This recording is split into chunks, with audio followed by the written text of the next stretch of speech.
Hello everyone, it's Margaret here with 60andMe.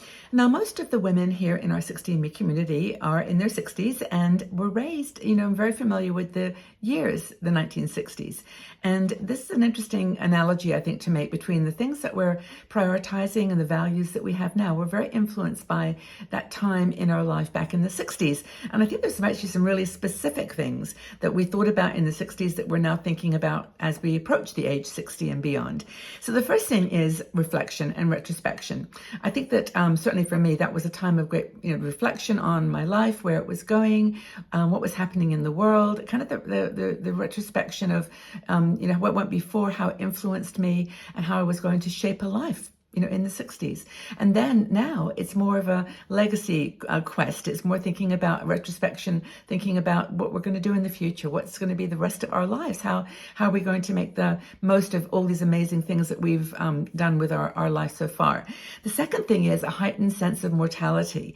Now, I know partly, I think, because I lost my mum in the 60s and I was quite young, I had a sense then that life was short, that there was a lot to be explored and enjoyed, and that was my mission, was to make the most out of this incredible life that I had. In my 60s, I was very, very focused on that.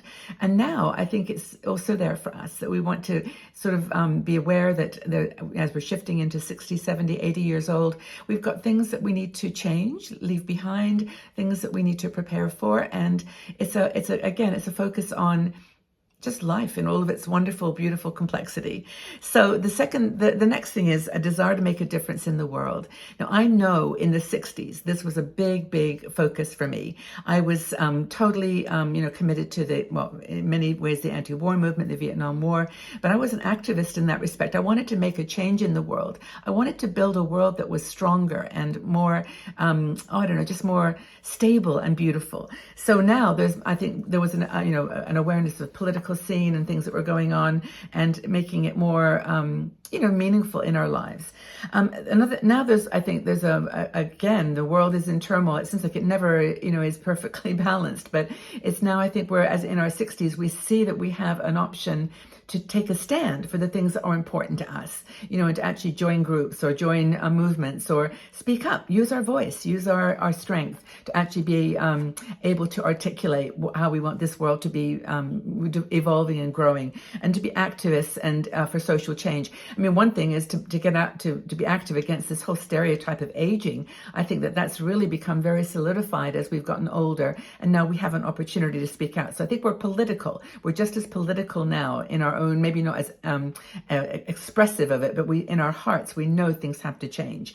Another thing is to make a difference in the world generally, to make the world a better place at a higher level. Climate change, of course, is a challenge for a lot of us to consider, and other things that, just family situations, all kinds of things that we want to make a difference. We want to leave the world a better place for our grandchildren. Another thing is got to do with fashion. I mean, think about the clothes that you wore back in the 60s. I can see myself. I used to wear bell-bottom jeans and jackets and, lots of headbands and colorful sweaters and wraps, ponchos. And now they're coming back. There's a definite trend towards, colorful, bright, statement pieces. And I think that we are getting an opportunity now to kind of relive that a little bit in our 60s, because it was exactly where we were back in the 60s.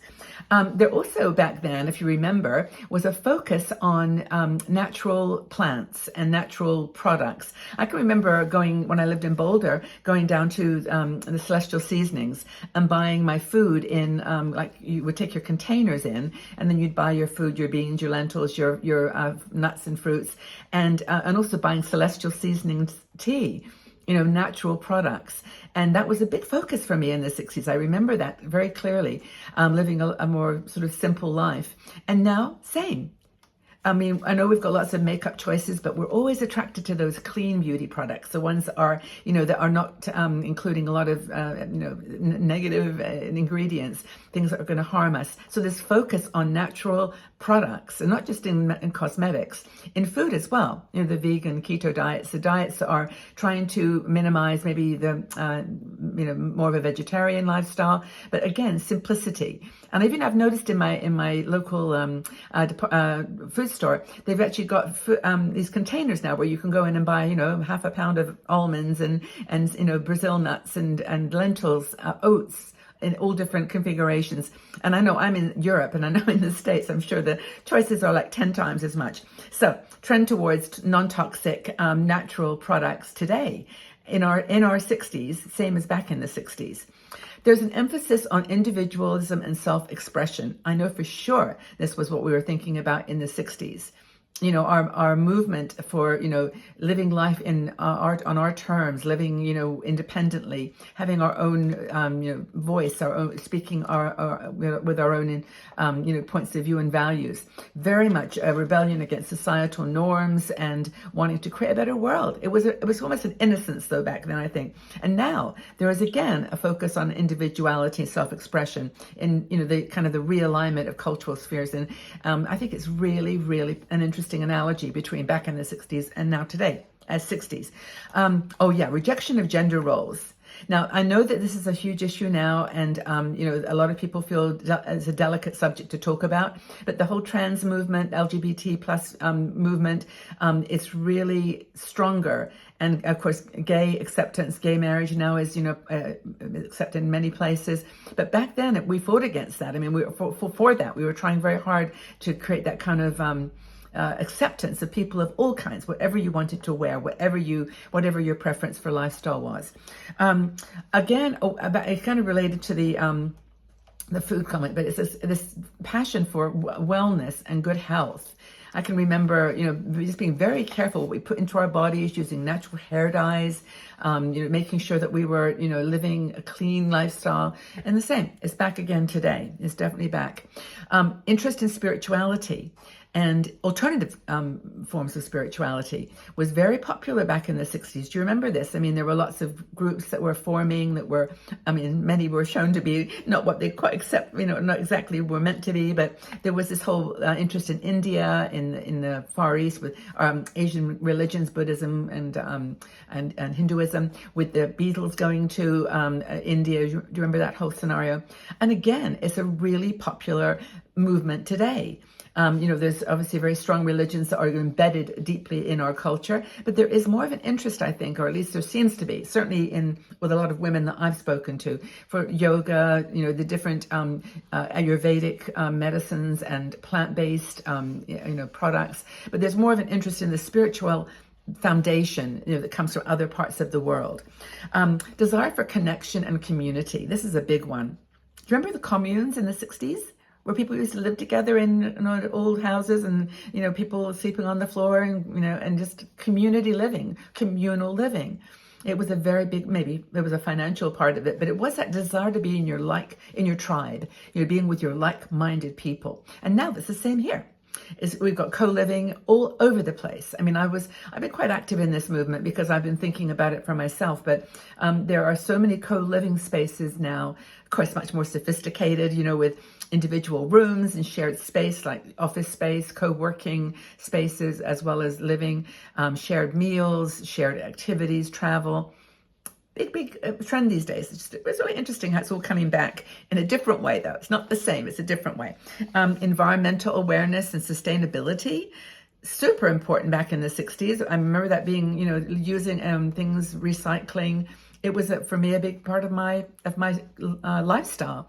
And again, now, I still go to the recycling place. I still buy necklaces at recycling. I still look to save money by downsizing. And I think that's definitely a flashback to life in the 1960s and life in my 60s.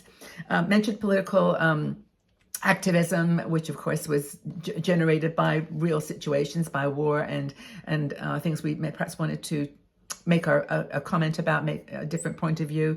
And then, of course, I think I'll mention again this acceptance of marginalized communities. The Black Lives Matter, there wasn't called that back in those days, but it was acceptance of other cultures, other colors, other races. And, I think that we had a period back in the 1960s when there was a purity about it and, movement towards a more conscious and mindful society. And there's a few more things, innovation, technology was just getting started, but look where we've gone to now. So I think what I'm saying here with this chat is just that there's so many things that took place in the 60s, 1960s that shaped us, that are now still driving forces and elements of concern and passion today. Do you think that's true? Are there any things that you remember about the 60s that you're definitely still passionate about today, that you're still doing, that you're still involved in? I would love your comments. Leave the comments in the section below.